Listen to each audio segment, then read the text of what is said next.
With No More Heroes 3 on the horizon, and No More Heroes 1 and 2 being ported to Switch and Steam, now is a great time to talk about one of my favorite gaming series, and specifically, one of my favorite gaming characters of all time, Travis Touchdown.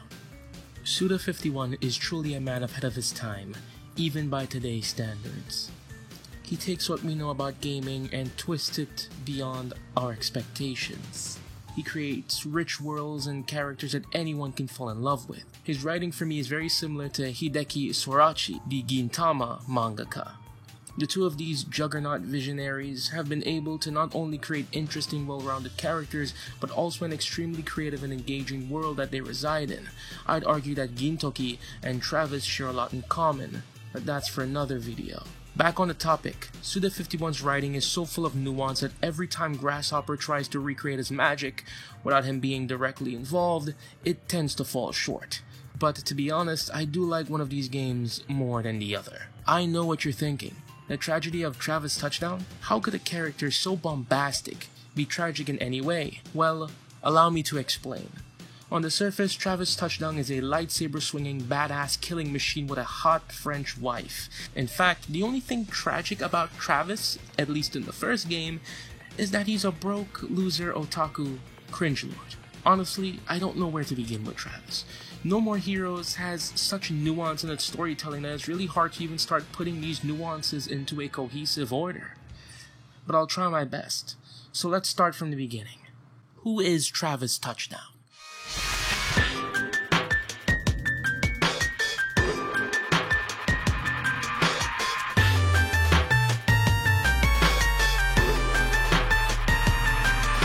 Well, Travis Touchdown, he's a pretty laid-back guy that one night got tricked into joining an assassin's ranking, where him and other killers battled for the #1 spot. Anywho, I decided to get a job. The gig? Assassinate the Drifter. So I went where I was supposed to and waited for the guy to show up. And there he was. This cat, well-dressed, cool, couldn't tell if he was the shit or just plain old shit. Yeah, so he's styling, fast, aggressive, and packing heat. Bada bing. Or at least it was supposed to be. Till she showed up. Her name? Sylvia Crystal, an agent with this whatchamacallit association. Congratulations. You are certified as the 11th best hitman. How about getting rid of the 10 killers above you and aim for the top? I want to be #1. How's that? Short and simple enough for you? The first person Travis faces off against in his quest to reach the top is Death Metal. The exchange the two have before their fight initially comes off as generic anime protagonist spiel, but as we see later, it serves as foreshadowing for the greater scope of the narrative Suda is trying to tell.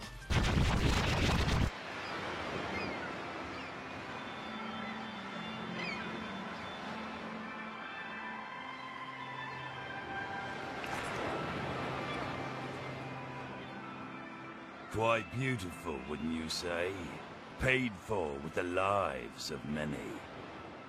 When you have the strength to take life for yourself, that is true wealth. I am free of desire. So long as I have this scenery to look upon, I need nothing more. Please leave me be. You're the one leaving. In a body bag. I'll only say this once more. Leave here now! Huh. Me leave? You obviously don't know me. You don't get it, do you? Hey, you know what paradise is, right? Paradise? This is paradise. The place where dreams are fulfilled. Well, you've had your dream, old man. Time to wake up! This is no paradise. All right. Then what is it? A place to die. Huh. I'm glad you and I are on the same page here. So naive. You have no idea, do you? What a pity. You make an old man cry. Arrogant, crude little shits like you come around from time to time. Listen well, young one. The wall is high, higher than you will ever know. Ultimate sacrifice is sublime. Now draw. You can take that to your grave. Death Metal warns Travis that whatever he's thinking will come out of this bloodthirst will only end badly. The idea of murdering people to become number one is not all sunshines and rainbows, and it's not the paradise Travis thinks it is. The fact that Death Metal achieved all he had due to the sheer number of lives he takes says it all. He doesn't want to fight, he wants to be left alone. And after he is dealt a crushing defeat by Travis, he says, which implies to us that even though he wanted to be left alone, in reality he wanted to die. Maybe it was his form of repenting for his sins. He relinquishes his title of Holy Sword to Travis, as if a curse had been lifted from him. Extraordinary. The moment I've been waiting for. The name Holy Sword is now yours. You're joking, right? I don't care about titles or power. I just want to be number one. Then master the ways of the assassin. Here's your ticket to paradise, old man.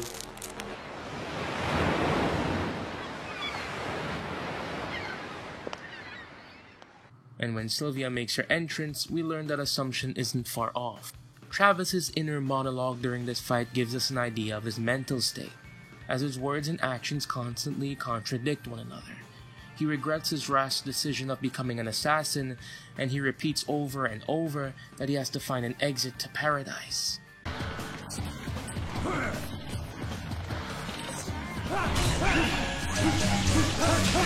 Get this over.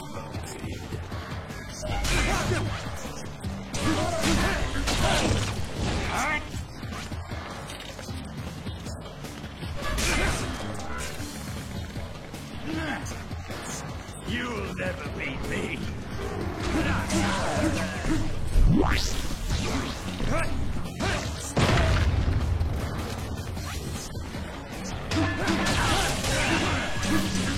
Shall we get this over?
He describes his anxiety as clutching onto him, and in the same breath he's looking for something to crush those feelings, so he won't leave this life he's about to take on.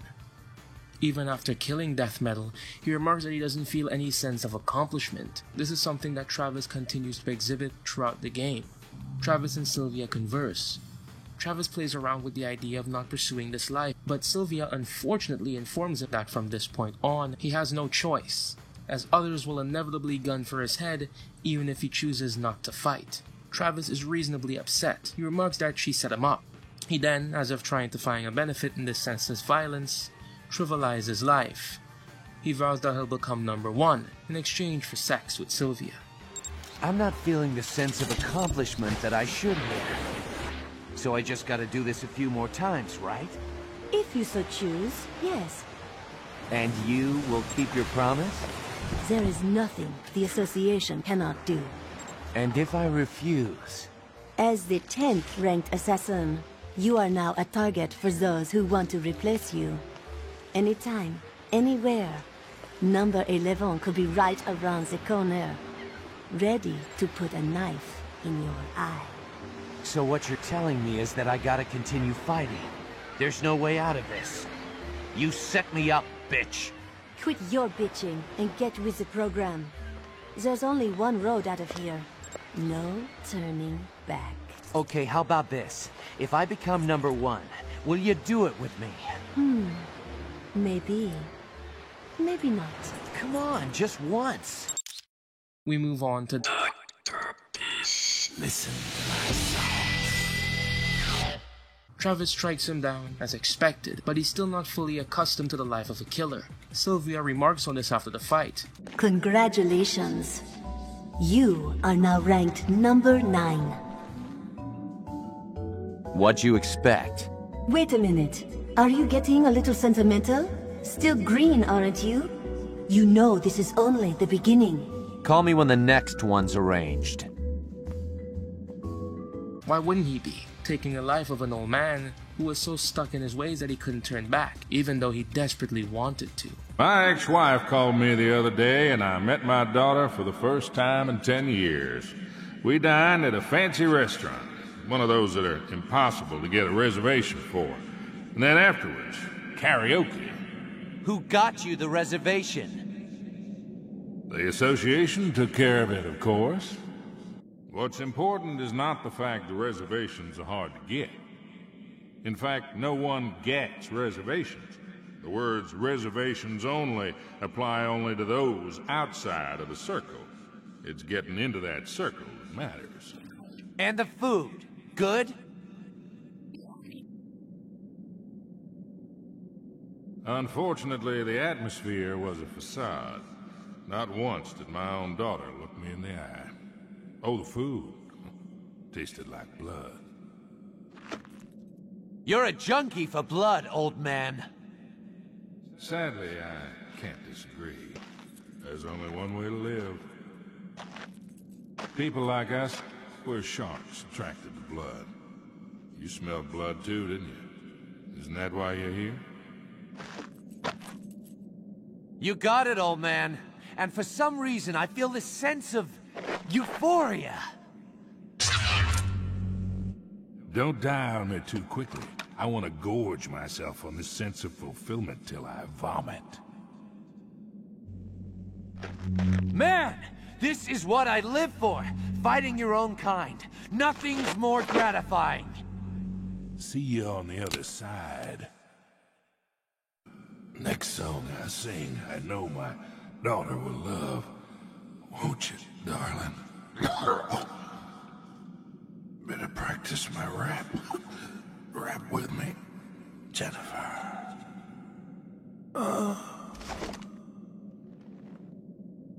It's open mic night in hell, old man. Sing all you want down there. Now we move on to What's that in your hand? A toy? who is similar to Travis. So similar, in fact, that even he remarks on this when she questions the reason for him not striking her down when her back is turned like an assassin would. Destroy Man comes to mind. More on him later. A real gentleman. I just turned my back, but you didn't strike. You are fucking with me! It's actually pretty hard to take cheap shots when your enemy is as bloodthirsty as yourself. People like us think alike, don't we? Shall we? She kills her classmates before going off with Travis to begin their fight. Yet again, Travis trivializes the death of these innocent students. It doesn't faze him in the slightest. However, even though it does not faze him, he is a bit critical of her actions, yet again showing his humanity. You killed them? Such a gentleman. Are you asking out of tactical curiosity? Or are you just fucking with me? Bet they didn't offer much resistance. You got a problem with that? You got no idea how hard it is to hide your true self around here. Hey, I'm not accusing anybody. Compared to Death Metal and Dr. Peace, he spares Shinobu. He has no reason to take her life, as her ill will towards him comes from a misunderstanding. It also helps that he idolizes her father. He gives her a reason to continue living, and ultimately changes her life, but that's for another video. The exchange reminds me of Berserk, specifically the exchange between Guts and Teresa.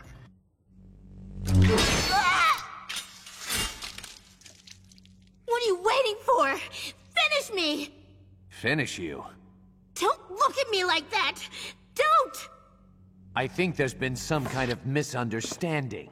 I never fought your father. Liar! You killed him! Sliced him in two! You sick bastard! Whoa, whoa! Calm down a little. Jacobs was my mentor. I'd never kill him. Liar! I watched Master Jacobs' teachings on video over and over till the fucking tape wore out. We've never met in person. Kill me. I admit it. I lost. Just do it! How about kill yourself after you kill me? Sounds like a bit straight out of a samurai movie, don't it? Shut up! Shut up and kill me already! You've already dishonored me enough. Do it yourself. Please. I'll fight you anytime, anywhere. Until then, I'll be waiting. Sylvia enters and Travis tells her not to kill Shinobu. He disagrees with the idea of killing for the sake of it, and he says he just wants to fight someone better than him. With each fight, we see two sides of Travis. A bloodthirsty killing machine, and some guy in over his head with a skewed moral compass, who maybe didn't want to kill in the first place. Another victory, Travis. You are now ranked 8th. You gonna kill her? Probably not. She's still young. But I still have to follow the association's rules of conduct. Then let her live. Are we suddenly in love, Travis? Hell no. Then why take the risk of her coming back for revenge? In this business, there's no such thing as mercy. Kill when you can kill. That's bullshit. All I want to do is fight someone better than me. She'll grow up.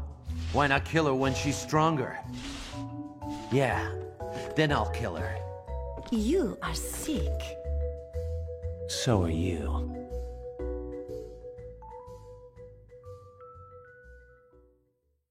The next boss really cements the idea that Travis does not understand the severity of the situation he's gotten himself upon. Destroy man. Come and get some.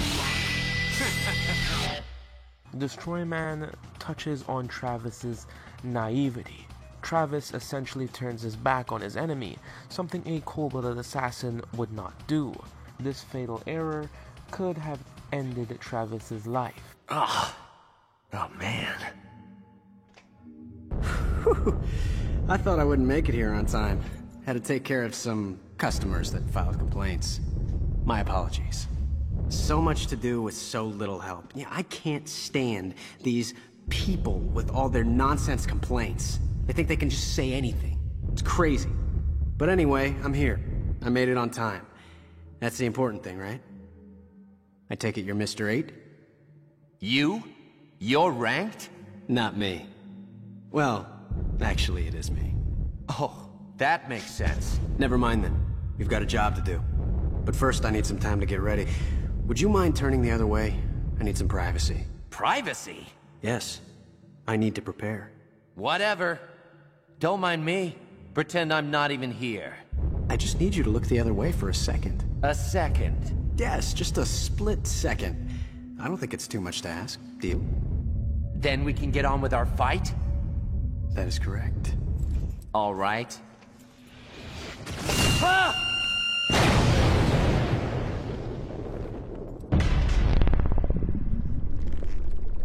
Oh, damn it. Whoa, that was close. For a second there, I forgot that you were a killer. Sorry if I scared you. I didn't mean to do that. Something's wrong with me today. I let my guard down. Getting sloppy. I gotta stay on my toes. You mind if I ask you something? Yeah, what is it, Mr. Cosplay? We're both assassins, right? Why do we have to kill each other anyway? If you ask me, it's absolutely meaningless. It's about determining who's best. That's what it's about. Can't argue with that. Well then, let's get started. What? You want to shake hands? We're both fighters, aren't we? Not killers, at least for now. This is a sign of sportsmanship, that we respect each other before and after the fight. Good luck. Likewise. Destroy Spark.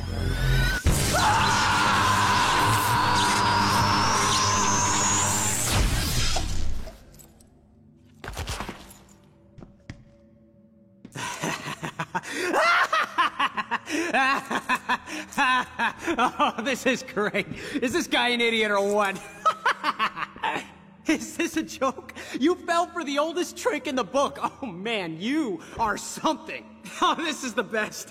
Man, you really cracked me up. I think this laughter's gonna kill me. Oh, seriously, I think I might really die from laughter. It hurts. Someone help! Oh God! Oh shit! I thought I was gonna die there, for real. And look at you. You look like you're dead. I guess it's time for a wake-up call. Destroy town! Destroy team! This is where it gets good. Good night. Destroy Buster!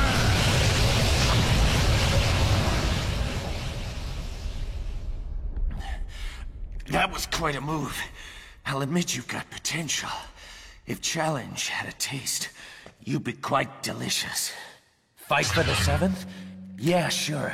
Bring it on! I love a challenge! When he kills Destroyman, Sylvia remarks, casting her earlier doubts about Travis to the side. Travis, I'm starting to think that you may be for real. You are now 7th in rank. Hey, when I hit number 1, you better be looking your best. No need to pretty up. I want you to see me for who I really am. Serious? With each fight, Travis begins to glorify murder. That is, until he is face to face with our next ranking battle, and arguably the best boss in the game, story-wise. Holy summer. Still just a fight. The two have a truly brilliant exchange, where Travis says he loves fighting and lives for killing. Adding on to that sick, twisted mindset, he says he's never felt fear, and that the thought of dying never crossed his mind. All things that greatly shape his character in later games. He feeds more into his bloodthirst, as he tells Holly that she shouldn't find meaning in killing. He asks her if she's ready to fight, remarking that normally assassins don't usually talk like this, taking cues from his earlier fight with Destroyman. Ironically enough, he doesn't attack her when she has her back turned, something that Destroyman did to him.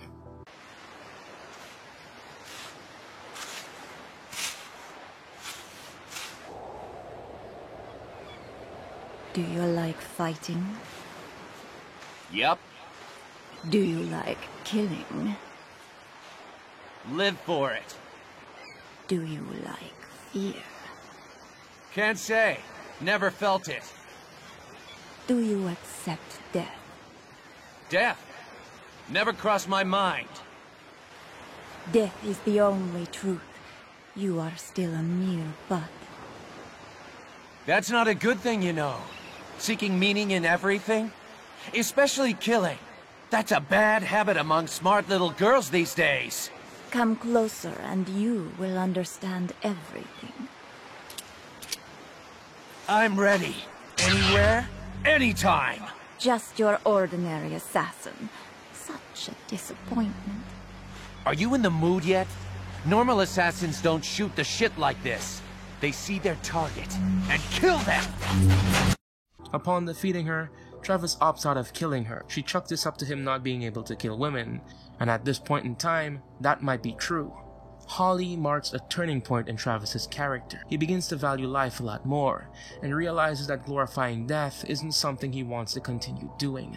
Unfortunately for Travis and us the players, Holly takes her own life. However, at this point, Travis is too far gone to stop here, but his moral compass sure has shifted. He still finds joy in killing, but he starts to take Shinobu and Holly Summers' philosophies to heart. An assassin has to die after a ranked fight. That's just how it is. He's sort of lenient on this though, as he gets older, as we see in later games. What is this?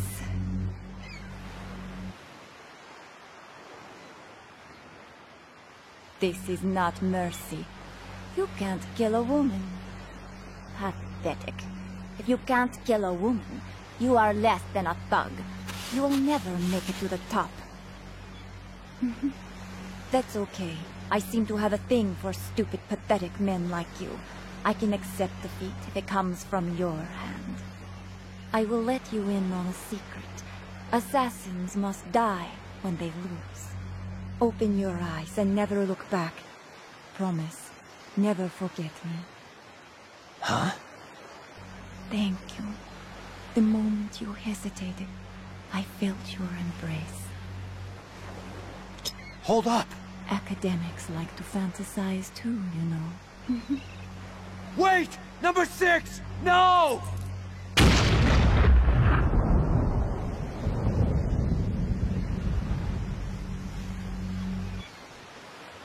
Forgive me, Number 6.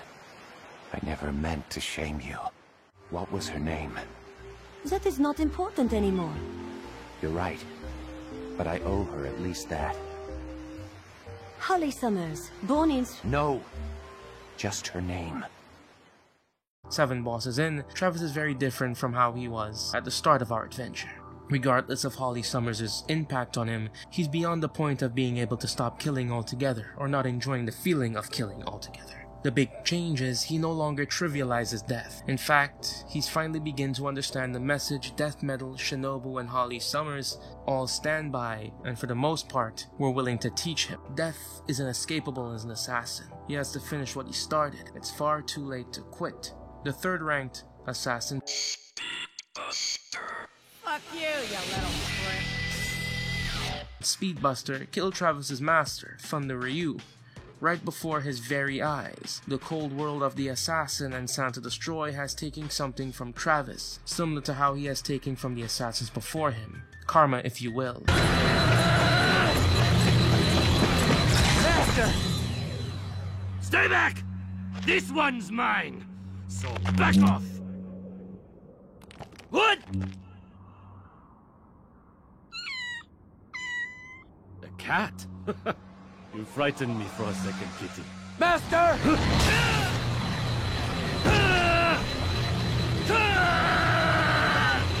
How could I have been so... I'm coming, Master! Do not interfere! This is a duel! Don't do anything stupid! But... I have nothing left to teach you! Aim for the top! Remember, master your katana, and the power will be yours! Mr. Yara!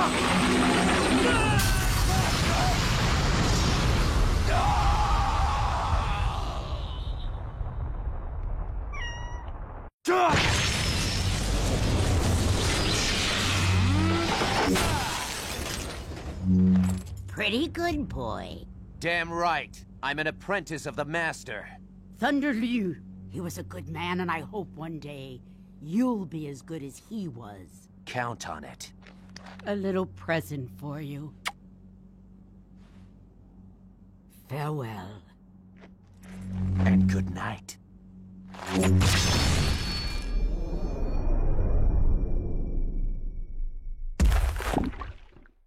After the deed is done, we move on to You think you're bad, don't you?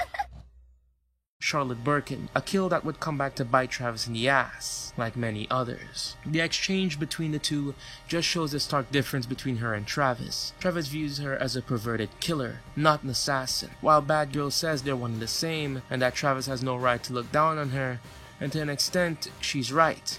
Batgirl is a mirror of what Travis could become, but more on that later.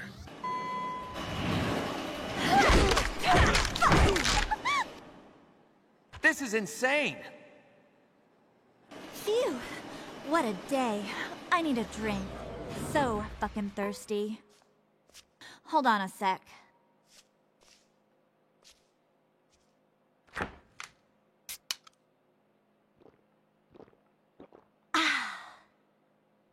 Damn, that's smooth.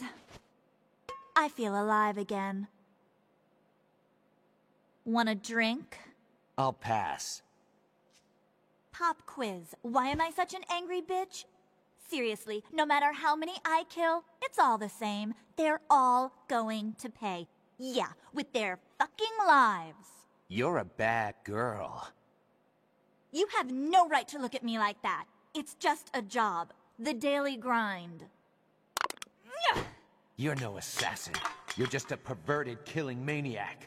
In essence, they're the same. Don't go on thinking you're better than me. You think you're hot shit. Who the fuck do you think you are? Come on! Remember when Travis fought Holly? During their conversation, Travis remarks that he's never felt fear before, and death has never crossed his mind. Do you like fear? Can't say. Never felt it. Do you accept death? Death? Never crossed my mind. And if we are to believe this is true, nothing in this game so far contradicts that statement. Up until now, Batgirl's insatiable thirst for blood is frightening to Travis. Even with his katana stuck in her stomach, she continues to bash him with her bat. Her will to win is what's keeping her alive at this point, and Travis has no way to defend himself without being clubbed to death. So what does he do? Give up. Only then, Batgirl's thirst for victory has been quenched, allowing her to die. Naughty girls need spankings. Maybe you forgot. I'm a bad girl.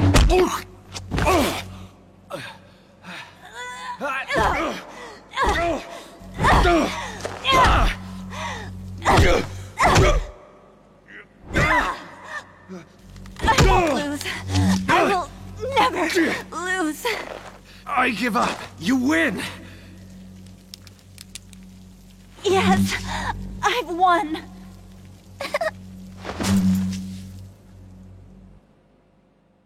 That was a close one. Almost didn't make it. It was a fine fight, sir. Shit, that was close. Before we head to our final fight, Travis learns that the UAA ranking were all made up via Sylvia's mother.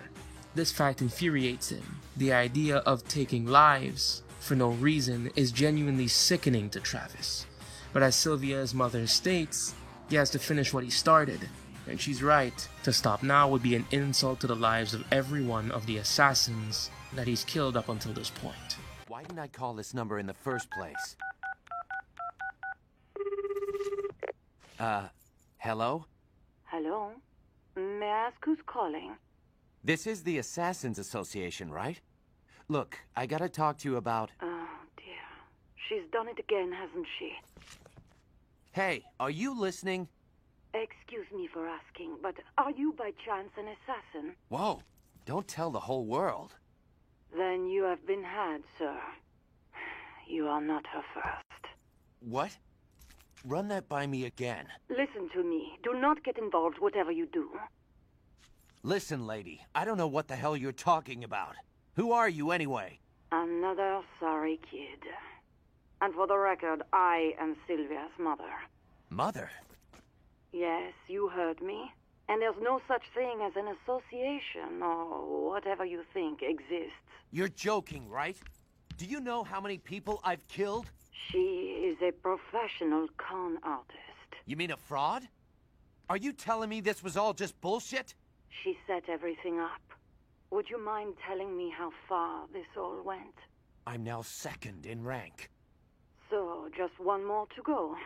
Alrighty. Why not play along since you've come this far? Are you serious? What's the point? This is all some make-believe charade. But a good man finishes what he started. Fight to the end. Your most formidable opponent awaits in the castle. Now, off to the Garden of Madness. Now onto our final fight. The fight that brings us back to square one. The one fight that reveals Travis's motives up until now. Gives us a look into how broken this man really is. Travis's reasons for killing wasn't what he initially told us at the start of the game. He wasn't doing it for money. Hell, the intro contradicts his fight with Death Metal. It wasn't to have sex with Sylvia either. Not that he's going to refuse that offer. It was for revenge. Revenge for the death of his parents. Travis's downward spiral was all due to revenge. A revenge he has lost sight of during his journey due to the lust of killing. The lust for the fight. You could say Travis's desire to kill was a way of coping with his loss. in a weird fucked up way, but he was blindsided and used sex with Sylvia to fill the void that he'd inevitably feel after he were to obtain this revenge, a concept that is explored more in depth in No More Heroes 2. Travis faces off against his half-sister, Jean. The person he has to kill is someone that he loved, so much so that his cat and later his daughter are both named after her. Welcome to my castle. I heartily receive you, my son. All right, enough with the jokes. A joke? You don't remember me, Travis. I am your true father. Blood does not make such mistakes. Jeez, you are full of it, aren't you?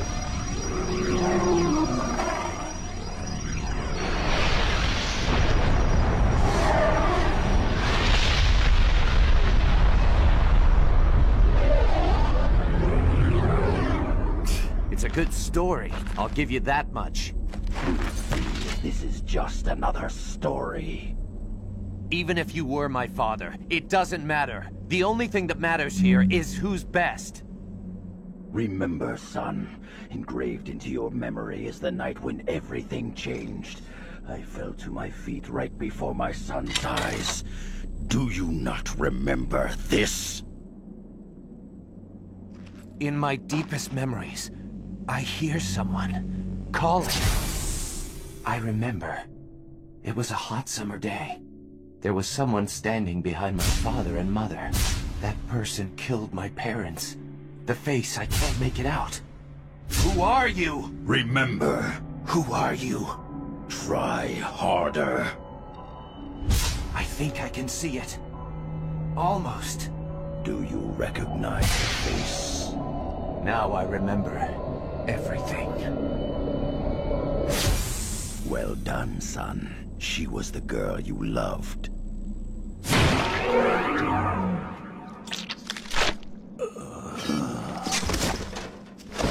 You're still as gullible as ever, Travis. Think, why would he be your father? I guess you're right. I don't have a father. At least not anymore. You killed him, didn't you? Yes. And that's why you became an assassin. To kill me. Now I get it. All those fights. It was for this. I lost everything that I ever cared about. That bitch took everything. I can help you to get even. She's a good con artist, that's for sure. She set up some killer fights. So you and I finally meet. You should thank Sylvia. Jean, there's just one thing I want to ask you. Who are you? Me? You don't need to know. All of your trivial questions will be answered in the afterlife. Answer me! It's impossible. Impossible? What do you mean? It's too terrible. It alone would jack up the age rating of this game even further. So what? Who cares? What if the game gets delayed? You don't want this to become No More Heroes forever, do you? All right. I'll fast forward this so you can tell me. Okay. I'll make it short and quick. You are my half-brother. You know that manga called Miyuki? The Japanese one? Well, it's like that. Your father abandoned my mother to run off with your mother. It broke her heart beyond repair. She killed herself. Knowing I had nowhere to go, he took advantage of me. Ever since I can remember, he molested me. We lived in this rotten apartment, and I was his slave. Every day I cursed his soul. I swore that I would kill him one day. But cursing didn't change anything. That's when I decided to become a killer. With no money to pay for training, I paid with my body. But to you, I bet that son of a bitch looked like a hard-working family man. That was all an act. He didn't give two shits about cleaning up my life. So I decided to clean it up myself. That's why I do what I do. And I got what I wanted. Killing him in front of your very eyes. That's my story. Imagine that. You and I. Brother and sister. Now you see what I've been through? Maybe it had to be done. But vengeance begets vengeance. You're right. Go ahead. Draw, brother. All of your sorrows end today, Jean. Travis strikes her down with the help of Shinobu. At first, she begs for him not to kill her, and if this was Travis pre-Holly Summers, he wouldn't have, but he has grown since then. And this marks another person in his life that has to die. First being his parents, then his master Thunder Ryu, his half-sister Jean, and later Lovikov, and his best friend, Bishop. Brother, please don't kill me! Sorry, Jean. This hurts me too. We're both in the same business after all. And I've had enough. Time for you to rest, Jean. Good night, Travis. I hope your next dream is a more pleasant one.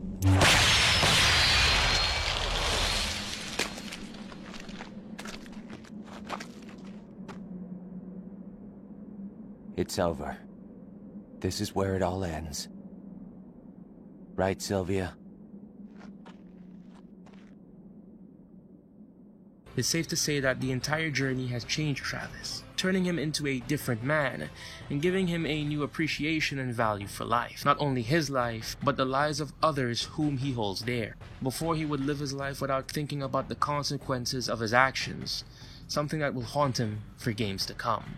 Before we get into the sequels, let's take a look at the assassins we faced, and how some of them represent the many faces that Travis can and has embodied to a certain extent. Death Metal is the absolute ideal. He represents what Travis wants out of his life. Travis even says so during their fight. He's everything Travis could become in his climb to the top. A jaded old man, unfazed by the lies he's taken in his pursuit for paradise. He understands death is inescapable. In fact, it's quite ironic that after Travis kills him, he takes his home for himself, as seen in No More Heroes 2 when he unveils the mecha that Naomi made for him, which is stored in Death Metal's old mansion. We also see in Travis Strikes Again that his wife Sylvia and his two children Jean and Hunter reside in this mansion. On the other hand, Dr. Peace represents the opposite of that. A life Travis could have, everything goes wrong in his pursuit for glory and killing, disconnected from his family, and equally hated by his own daughter. A lonely life filled with nothing but regret. Holly Summers embodies what Travis could become at the end of his journey, and for the most part, what he has become. Someone who respects the art of assassination, understands and accepts the idea of death, that the only way to leave this life is with death. A Travis who thinks of the consequences of every action he takes. Destroyman, however, is a version of Travis who is a sleazy assassin that kills for the sake of killing, so he blends into the crowd, being quite mundane on the outside, but on the inside a bloodthirsty time bomb who uses any opportunity to kill others weaker than him and takes advantage of the situation because he can. No honor or pride. Last but not least, Bad Girl. Bad Girl is a version of Travis who puts his lust for killing above all else, leaving himself empty and unable to do anything else but kill, becoming as drunk on the feeling as she is on actual alcohol, becoming self-destructive in the process, unlike Destroyman. Opposed to Destroyman and Bad Girl, but in the same realm as the two, Harvey Vikadarski, a version of Travis who finds paradise and finds luxury in killing, but instead of living alone like Death Metal, he relishes in the fame of it all, and sees it as a performance for equally as sick people to watch. At the end of No More Heroes, Travis is approached by another assassin, gunning for his head.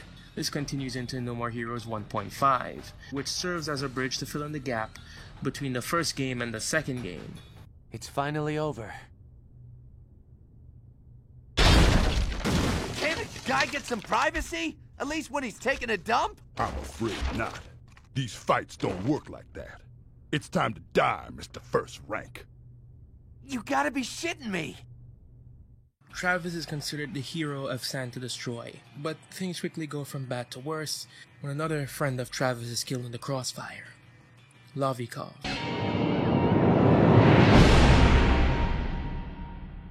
それではいよいよサンタデストロイ地域振興会理事長のリードでトラビスタッチダウン像の除幕を執り行います。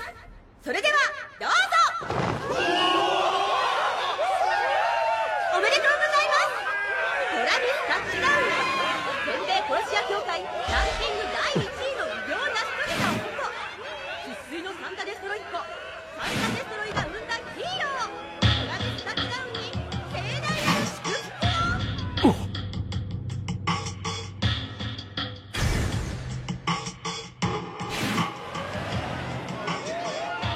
トラビス、やばいぜ。何かが始まる。やっそ、俺一、俺ヒーロー。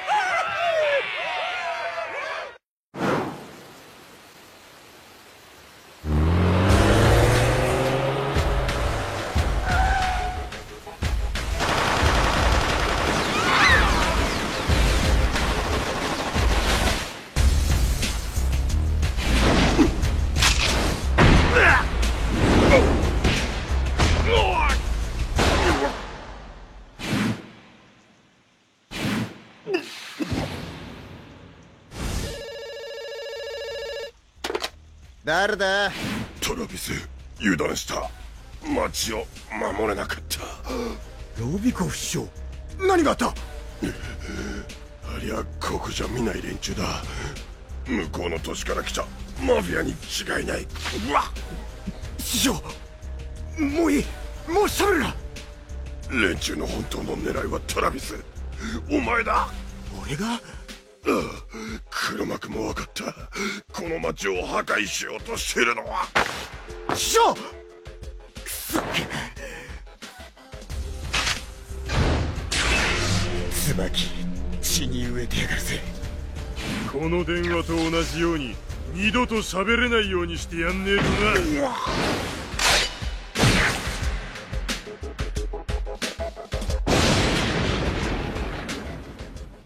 Travis is then challenged to a duel at the place where his bloody adventure had begun in the first game.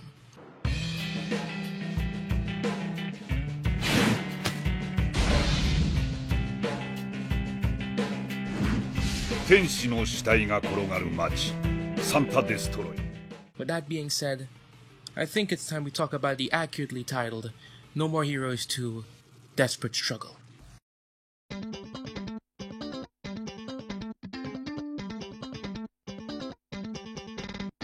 No more heroes, it's hero begin to catch on nobody but yourself, nothing less. After receiving an invitation in No More Heroes 1.5, Travis stands before Skelter Helter, the younger brother of Skelter Helter, the drifter as he's referred to in the first game. I was supposed to and waited for the guy to show up. And there he was. This cat, well-dressed, cool, couldn't tell if he was the shit or just plain old shit. The reason for this duel is simple: revenge. Travis, touchdown. This place bring back any memories? It's only where my last killing spree started. All those screwed up ranking fights. Now why would I remember that? It'll be your blood this time, when I avenge my brother! Draw! Brother? Who? Don't you remember the man you fought here? No. Can't say I do.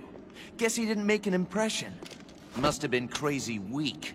You insensitive prick! You killed him and you don't even remember! You know how humiliating that is? Sorry. Skelter, obviously not being a match for Travis, loses and Sylvia enters the fray, informing him that he's now entered another ranking battle. Travis is not pleased about this. He's walked away from this life, as we saw in No More Heroes 1.5. Even though he's no longer an assassin, trouble still follows him. And when it happens, the dead Helter Skelter, after having his head cut clean off, comes back to life and leaves Travis with a message. Oh, que magnifique!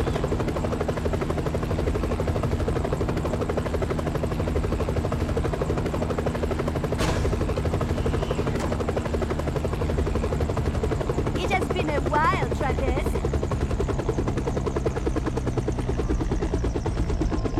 So, you finally resumed work as an assassin, and still a hygiene-impaired slob, I see. Sylvia? Is that it? You gotta be kidding.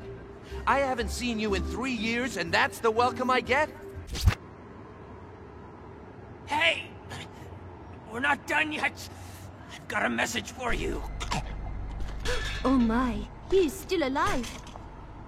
Pain in my ass. Why aren't you dead yet? Such blind arrogance. Like the naked emperor. Seriously? I cut off your head? Travis! You are the loser. This fight was only part of our plan. Our plan?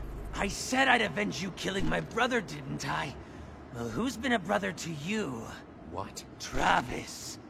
Don't think you can kill without suffering consequences. To kill someone is not simply to end their life. One must risk their entire being in order to destroy another's. Up until now, you've had it easy. I've taken the curse you gave me, the shackles of revenge, and I'm throwing them back on you. Now it's your turn to be burdened with another's death. It has destroyed me, and it will destroy you too. This is the ultimate vengeance!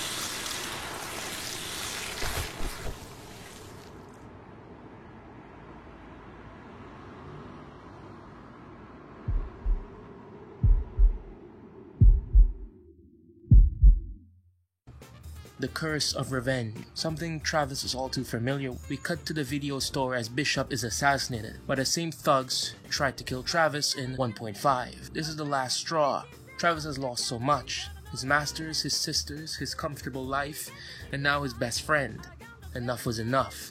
Blinded by revenge, once again, Travis sets out to find and kill the person who put a hit on Bishop and anyone that gets in his way as he climbs the UA rankings once more.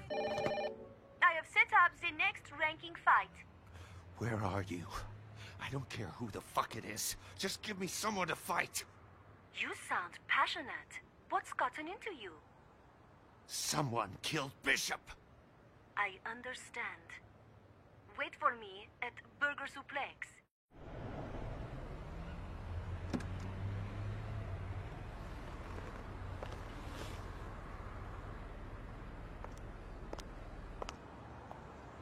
You mean your best friend? The shopkeeper? Sylvia, I want to make a deal. I'll conquer the rankings, fight whoever it takes. And in return, you find me the assholes who killed Bishop. Calm down. You shouldn't make this personal. It is the quickest way to lose a battle. This isn't a battle anymore. It's a motherfucking war. Fine. It makes no difference really. The mastermind behind Bishop's death is the owner of Pizza Bat. This building, most of this city, he is the head of the corporation that runs it all. Jasper Bat Jr. And as fate would have it, he is also the #1 assassin. You better not be lying. It is a fact. The object of your revenge is waiting at the top of the ranks. Wonderfully convenient, don't you think? Sure is. There's a new hotel on the beach. The 50th ranked assassin is waiting for you there. By the way, Bat Jr. owns that hotel too. He really is everywhere, huh? Better hurry. There are 50 other fighters trying to kill him. You have no time to waste. Just sit back, Sylvia, and watch the hell I'm gonna raise. Ironic, considering what Travis had said to Jean in the first game, a concept that was explored thoroughly here. Maybe it had to be done, but vengeance begets vengeance. You're right. The game is presented to us as a pseudo-narrative by Sylvia to a mysterious listener, who we later find out is Travis, but more on that later. Before we move on, let's take a closer look into Skelter Helter, or as he's formerly known as, Vincent. In Japan, there's a version of No More Heroes 2 called the Hoppers Edition, and it comes with a book filled with art and a short manga telling us the story of Helter Skelter and his brother, Vincent. See, Helter Skelter wasn't some assassin. He was used in the intro of the game and had no real presence in the story, but like every ranking fight in the first game, he had a purpose. He became an assassin to pay for his brother's college affairs. It's safe to say that the two were close, and Travis killing him was a monumental blow to Vincent that led him to become an assassin himself, just to seek revenge on Travis, no matter the cost. Throughout the game, we face countless assassins and learn more about this jaded version of Travis. He's grown since the first game, as a person and also as a pseudo-celebrity. Travis' touchdown is truly larger than life in this game. His past actions inspire countless other assassins, trying to either learn how he was able to just walk away from this life 3 years ago, and others just want to fight him because of his legendary status. Most specifically, Nathan Copeland, Kimmy Howell, and Charlie McDonald. The legacy of Travis Touchdown is very familiar to the legend of Luke Skywalker that Rian Johnson touched upon in The Last Jedi. It's quite fitting, honestly, as No More Heroes isn't shy when referencing Star Wars, or things similar to Star Wars. I know that The Last Jedi came out years after No More Heroes 2, but I thought it would be a fitting comparison regardless. No More Heroes 2 is by no means a deep game. It lacks the depth and writing of the previous title, and is frowned upon for many of its gameplay and story decisions that contradict one another. But that's not to say that at its core, it still has an interesting message about revenge that's very similar to The Last of Us 2. That being said, not many of the bosses have anything to teach Travis, or have any kind of deep lore tied to him, aside from a few, so we'll just skip to them. The next 3 bosses fall into Suda's kill the past ideology, in a very literal way. Let's Shake, Million Gunman, and New Destroy Man. Let's Shake and New Destroy Man being enemies from Travis' past back for revenge, and Million Gunman, while not a ghost from Travis' past or even having much of a personality, is very similar to Dr. Peace in his design and fighting style. An interesting note on New Destroy Man, fellow YouTuber and pseudo inspiration for this video, G. Henry Perez, has an interesting take on why New Destroy Man acts the way he does, and well, I agree with him. So instead of me regurgitating his theory, I'll let you listen for yourself. Shinobu confronts the Destroy Men. Defeated by Travis, he comes back as 2 entities. You know, it's dangerous coming to a place like this alone. You ought to be more careful. Seriously. Terrible things can happen. I see it on the news all the time. Maybe that's why she came. It's what she wants. 2 grown men to keep her company. Horny slut. My master's got his hands full, so I'm taking his place. Not that it matters. The result's gonna be the same. I don't have time for this. You're taking Travis's place?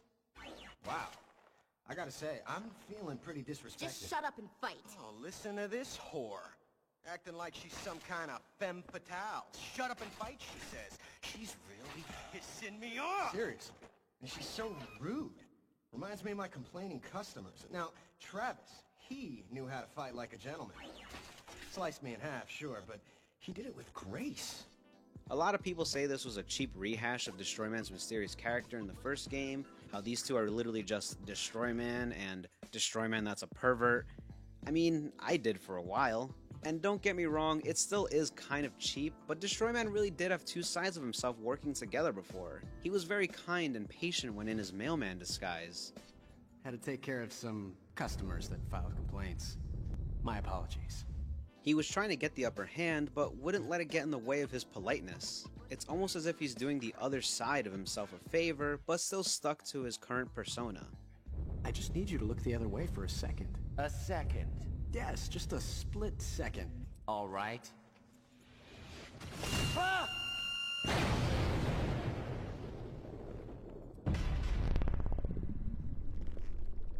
Oh, damn it. The more mannerful side of him was still present after donning the suit, almost as if he needed help to get ready. Seeing as how Travis was able to avoid his trick, he decided to go for it again with the handshake. Continuing to be a proper and patient man, he was able to lure in Travis one more time. We're both fighters, aren't we? Not killers, at least for now. This is a sign of sportsmanship, that we respect each other before and after the fight.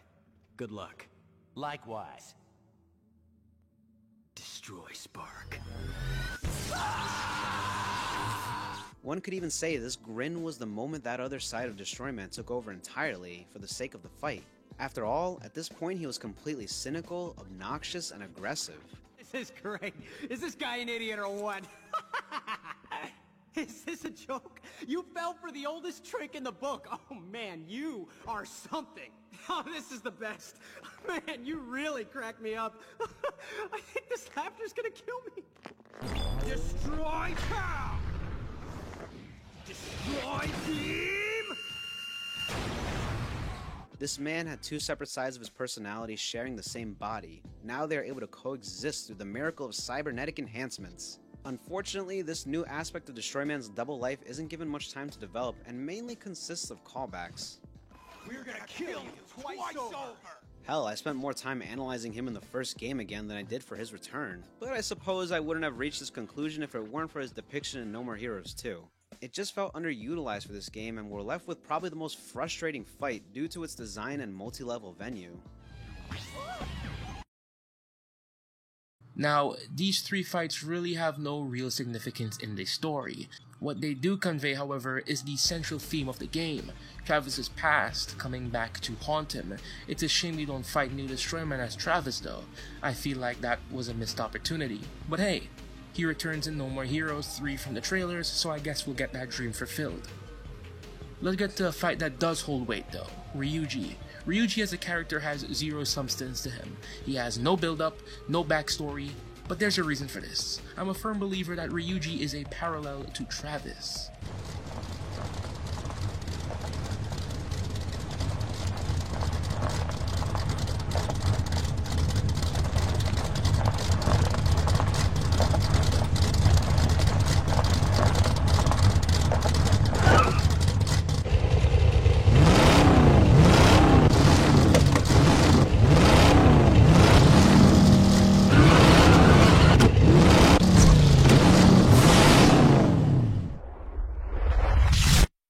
His character needs no introduction.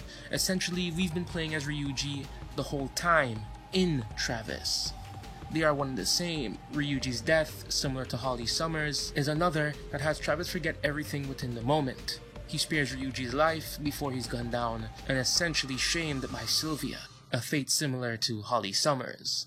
Something that Travis could have prevented if he had given him a warrior's death. Sylvia criticizes him for this, reinforcing the ideology that both Holly and Shinobu openly share. They're assassins, and the only defeat for an assassin is death. She's right at the end of the day.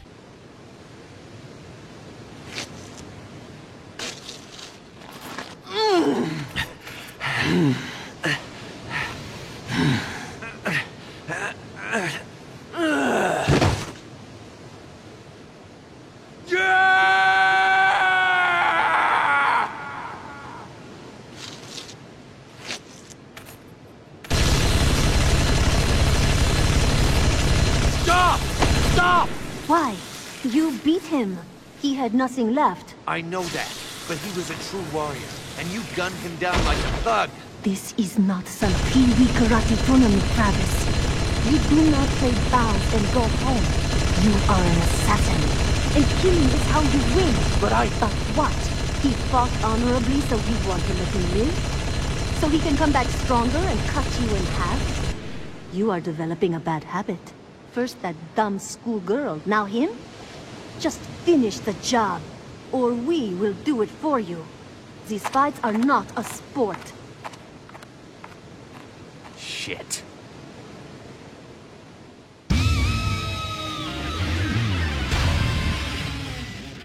Travis embarked on this journey for revenge and decided to climb the ranks again. He has to face the consequences of that choice. He has to kill whether he wants to or not. Travis fully embraces this going forward, as there are a few people in the same vein as Ryuji. The person we're about to talk to, however, isn't one of them. Margaret Moonlight. She could very well be a foil to Batgirl with how both of them dress, Lolita fashion of contrasting colors, and their personalities are widely different from one another. That's not all though. What she really brings to the table, aside from being a fantastic boss fight, is an interesting boss tune. No, I'm not going to go and talk about the music in No More Heroes 2. The Gaming Brick Show has an amazing video on that already, but I will talk about this song in particular. The lyrics relate to Travis, and it makes more sense at the end of the game when things come full circle. So let's take a listen.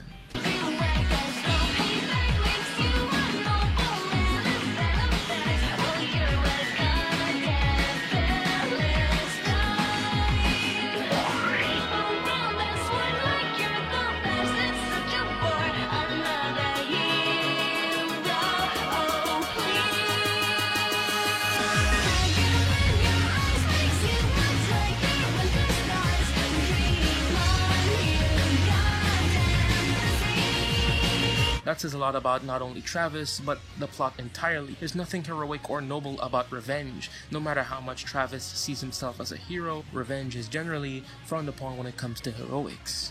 With great power comes great responsibility, after all. Travis's journey in the first game and his journey in the second are both fueled by revenge that isn't only destructive to oneself, but destructive to everyone around. Now, I don't know where to start with this one. Captain Vladimir. Captain Vladimir, similar to Space Buster, is the oldest assassin and the third ranked respectively. His death is probably the saddest in the game. It's almost as if he's a ghost from a long forgotten time.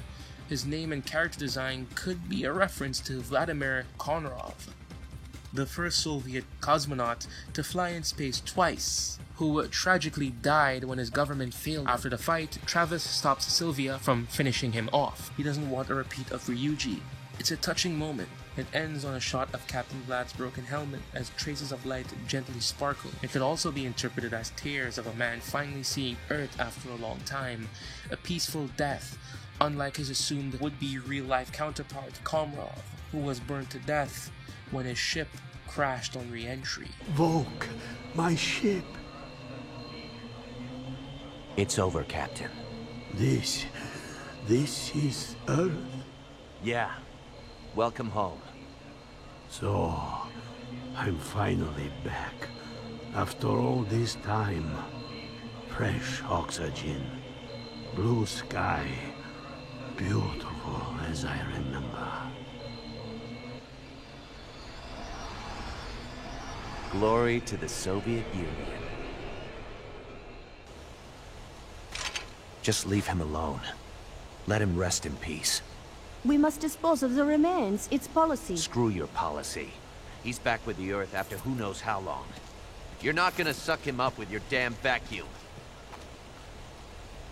And that's where we move on to Alice Twilight, who, to me at least, is the manifestation of Travis, where his bloodlust is in full control, stopping him from living a normal life. Alice is the Holly Summers and, to an extent, Dr. Peace of No More Heroes 2, in the sense that she marks another changing point in Travis's life and mindset, and also for the fact that her story is very similar to Dr. Peace, in the sense of losing her family due to her work, if you will, consuming her entire life. We see her burning pictures. Taking a closer look, these were pictures of her own life. She was a mother, had a husband, and ironically, she was the sister of our fourth-ranked assassin, Margaret Moonlight. Alice comes off as someone who doesn't want to continue being an assassin, but can't stop. She questions Travis, asking him how he did it.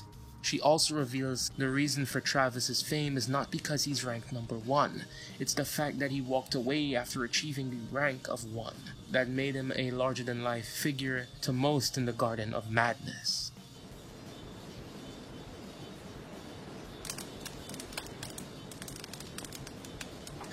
Travis touchdown, correct? Yeah, that's me. The No More Hero. How unfortunate. Right when I'm about to reach the top, you have to find me. I was hoping we'd fight after I became number 1. Sorry to crush your dreams. I hate to do it, but I've got business with that son of a bitch, and I can't let you get to him first. Please, don't think of me as a nuisance. But I will make sure your victory isn't easy. My pride as the second rank requires that much. Honorable. I like that in a woman. I've seen a lot in my journey up the ranks. An endless cycle of violence, now broadcast as a spectator's sport. Why, Travis? Why do so many assassins join if we are all going to end up killing each other in the end? Does it really matter why? To me, it does. It matters more than anything. We've all become trapped, don't you see? Addicted to the violence, to a life in the shadows. Once we join the ranks, we can never get out. Don't be stupid. If you get tired of the battles, just fucking quit. But that's why we all want to fight you, to learn your secret. Don't you get it? Get what? You are the crownless king, the one who got out. You reached the top, then walked away. Well, I'm back now, aren't I? With you it is different. You are the No More Hero. Show me your passion. Release me from this cycle. Free us all in a crimson sea. You asked for it. Bring it on! Travis doesn't hesitate like he does with Holly. He doesn't spare her like he did with Ryuji. He gives her a warrior's death, if you will. Travis, you are incredible. Everything I hoped for. Tell me your name. Promise me you won't forget. There once was an assassin named Alice. I won't forget. Alice.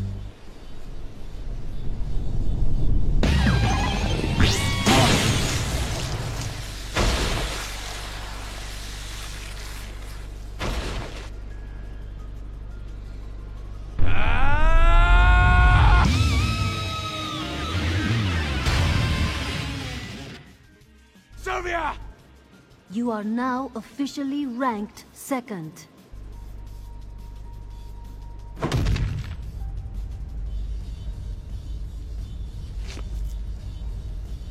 See that? Now that was a battle. Look at this blood. We humans are alive, even if we are assassins. Doesn't matter if it's a video game, movie, drama, anime, manga, we're alive! People shed blood and die. This isn't a game. You can't just selfishly use death as your tool. This is Alice's blood. I bet you've already forgotten she existed. Same way you would have forgotten me. And that's why I'm tearing down the UAA! Are you done bitching? You could never shut down the association. Fighting to be the best is human nature. It's evolution. Who are we to try and stand in its way? Fuck that. I want to be a hero by my own standards. You need to wake up, Travis. Take your own goddamn advice. The exchange between Travis and Sylvia is beautiful, as it really shows us, the audience, how much he's changed from his journey in the first game and now in this one. He snaps on Sylvia. This is the first time Travis has gotten mad at her to such an extreme extent. Before Travis realizes it, his beam katana had been burning her hand for quite some time, really portraying to the audience the weight of Travis's change. Now last but not least, our number 1 ranked assassin in this never-ending garden of madness, Jasper Bat Jr. Now Jasper Bat is not a particularly deep character. He isn't even the slightest bit interesting. And to be frank, he was the most disappointing boss in the game. But I didn't come here to critique the game. That's already been done before. Jasper wants revenge on Travis for killing his parents. Who are his parents, you ask? Well, they were an assassination mission in the first game. See, Jasper Bat, the owner of Pizza Bat, pizza chain that's very prevalent in this game, was also a side mission that would be frequented in the first game.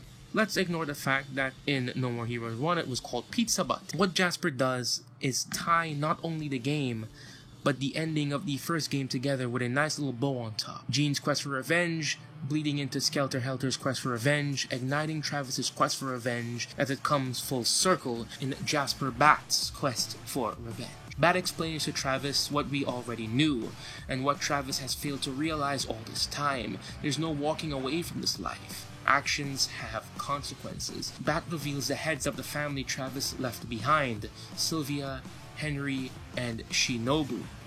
It was all a guise after all, but I can't help but feel it did have a lasting effect on him. I'll go more into detail when we get to the final game in this analysis. Bat! There you are! Travis! Took you long enough! Thought the suspense was gonna kill me. How will he make his entrance? Is he emo or grunge? What's his fighting style? How's his broke-ass face gonna look when he dies? So much hostility! Why? Why'd you kill him? Ironic question coming from an assassin. Did you honestly think you could take so many lives and never suffer retribution? Have you never even seen a kung fu movie, spy flick, or western? Shakespeare, for God's sake! If you wanted revenge, you should have come for me! Not only did you murder my father, but my 2 brothers as well. That is why I took your best friend's life. Makes sense, Travis? It's called poetic justice. Go to hell. Don't ever compare Bishop with your shithead family. So naive, Travis. If you have someone to protect, you will lose them eventually.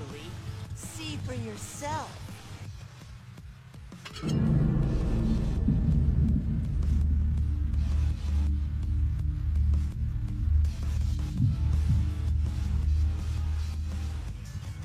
Now you're feeling it. That's your life losing all meaning. You've got nothing left except this fight. Now I know you'll put all you have into this. You're gonna fucking pay! Yes, a fight to the death. Get angry. So angry you start convulsing. Now, draw your katana. I'll relish every moment, every second of this kill. May you savor your death as well. Enough! Let the final battle begin! Now Bat is calculated. He hires Quintet to murder Lovikov and Bishop before partnering with Skelter Helter in order to motivate Travis to climb the assassin's ranks to face him at the top. Travis finally defeats Bat in spectacular fashion before literally falling into Sylvia's arms. The last thing he says is, Sylvia, now that's paradise. the paradise Travis was seeking was right here the whole time. The ending rolls as we see the narrator from the start of the game, Sylvia, and the mysterious visitor who is revealed to be Travis. Finally, here she is. Sylvia. I was looking for you.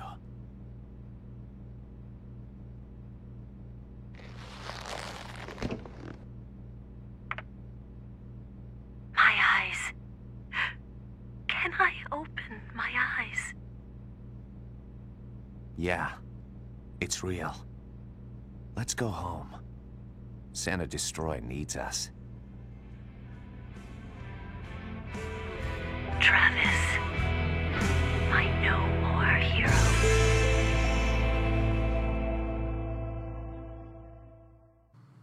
Now, you'd think this is where our game gets our fairy tale ending, but the title of this video is The Tragedy of Travis Touchdown, and before No More Heroes 3 drops, we still have one more game to talk about.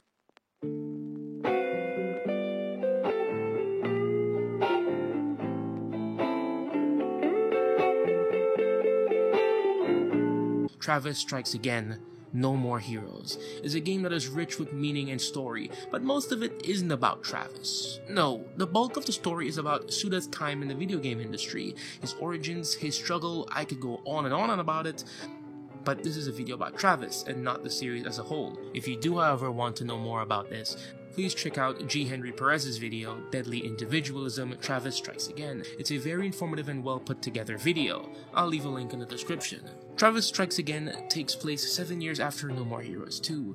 We find Travis in self-isolation, away from Santa Destroy and away from his family. Travis at this point in his life is a husband and a father of 2. However, he abandons his responsibility. But Travis didn't do this because he's some deadbeat.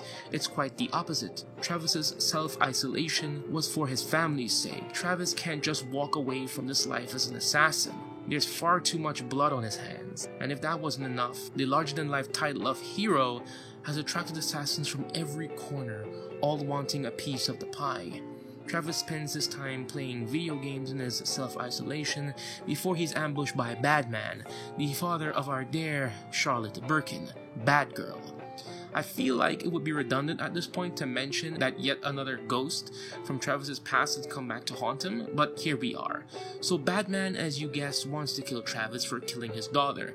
Not only that, but he wants to collect all 7 death balls to wish his daughter back to life. I think you get the reference.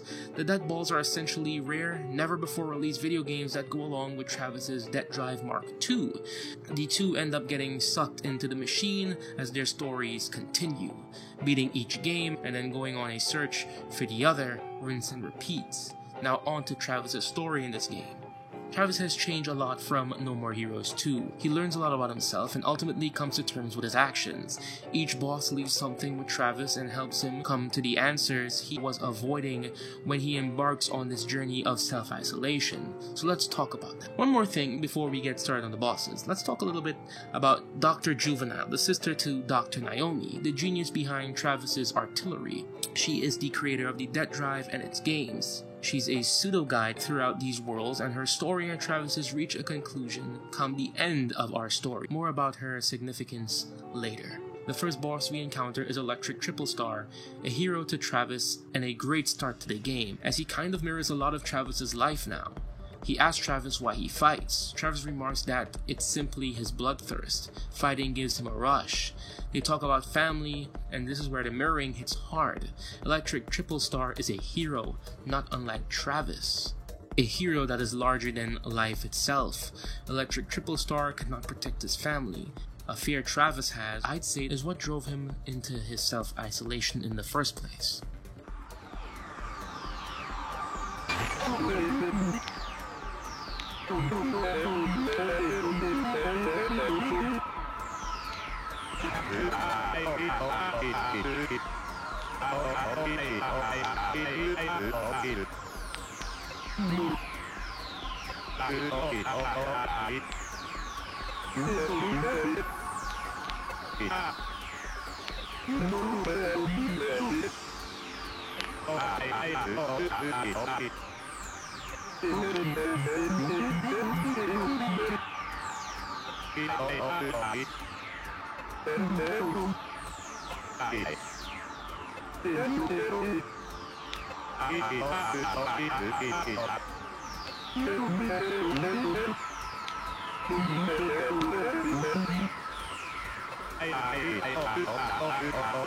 After Triple Star is defeated, he tells Travis that becoming a legend is painful and that he was uncomfortable here. Again mirroring the current state Travis finds himself in, away from his family because of his legendary status as an assassin.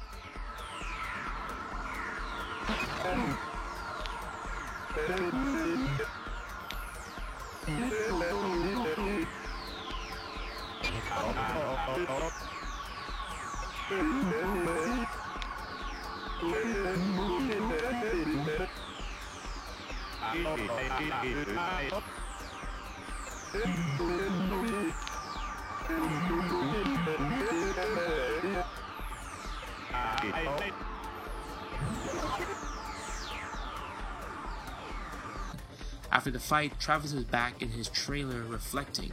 We learn the secret to his killings. His mind goes blank. Looking back at his monologue in the first game against his fight with Death Metal, I suppose this was what he was trying to do. He reflects on the fact that he killed his childhood hero. No matter how hard he tried, he couldn't stop his emotions during the fight. The whole thing is rather somber. The fact that it has no music or no voice acting emphasizes the weight of his actions.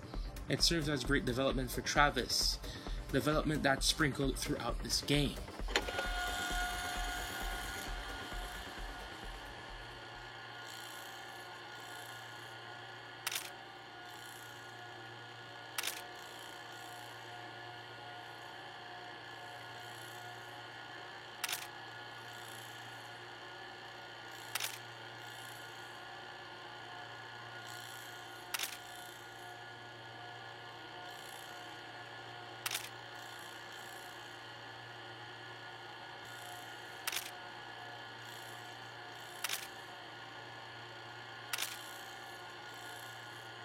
See, Travis is in for an adventure that changes him as a man, a learning experience unlike anything he's ever been through before.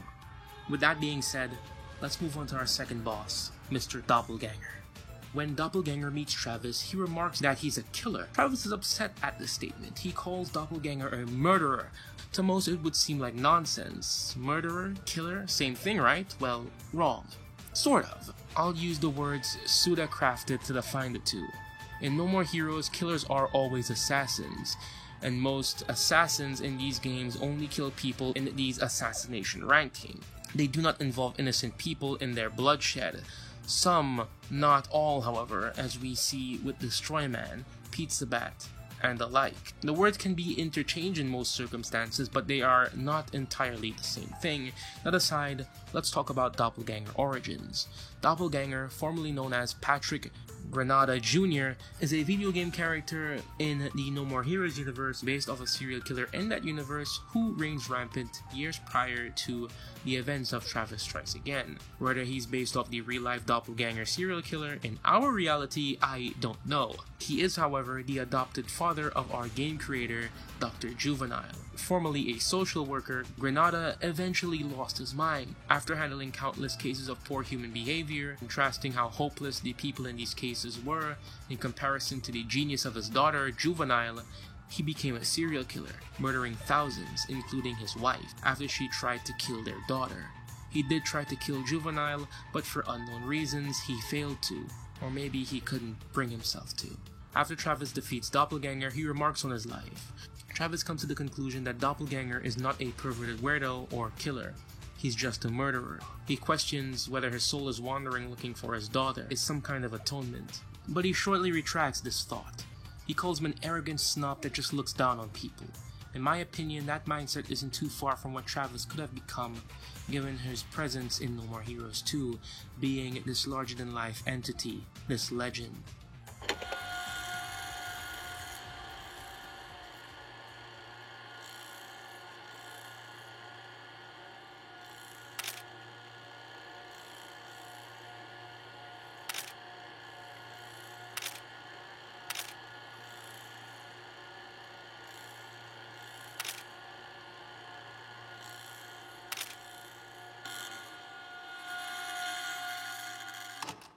Our third boss sends Travis and Batman on a murder mystery, leading the two to realize that there is no murder to begin with. Buster Jr. confesses that he plotted his own death to look like a murder. He becomes angry when Touchdown takes responsibility for bringing him back to life, as he challenges him to a battle. Travis wins naturally, as Buster accuses him of going easy. Travis states that he looked so desperate that there was no need to cut him down, showing again that Travis has grown so much from the first game, as he refuses to cut down someone for just the sake of it.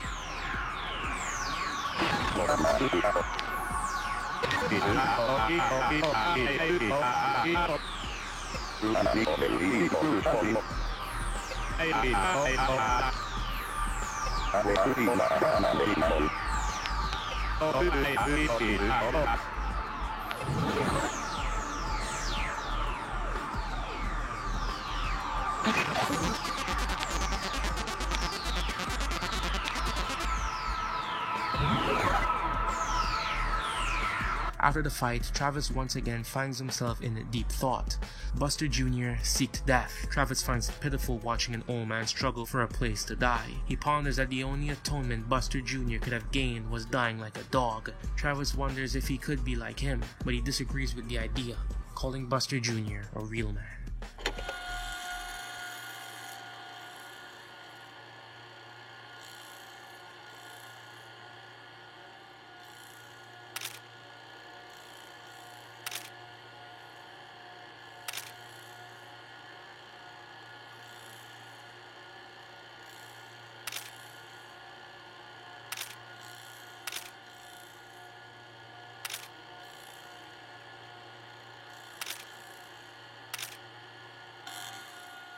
Moving forward a few bosses, we make it to 8 Hearts. There's not much to talk about here besides one thing. When Travis and 8 Hearts were conversing, they both said they hated the word legend. I assume Travis hates it because of his status as an assassin. The fact forced him to abandon his family for their safety.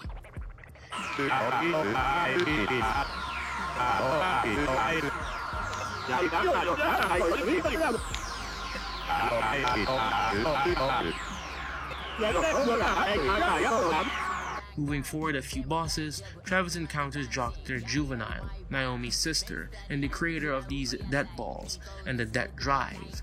After their fight, he remarks on how he doesn't want to kill her, and that it doesn't feel right having to put all her emotions and hard work into these games, only sadness carrying her forward.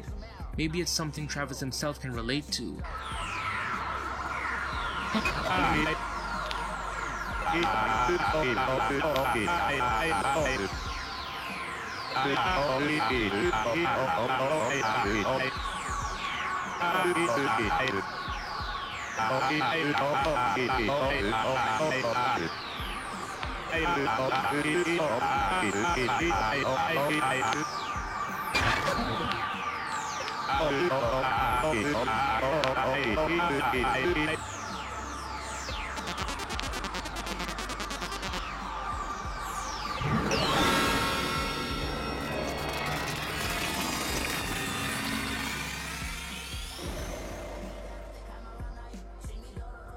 we're finally at the end of our game, as a clone of Travis, long story, comes face to face with John Winters, Juvenile's mentor and a hero for Travis.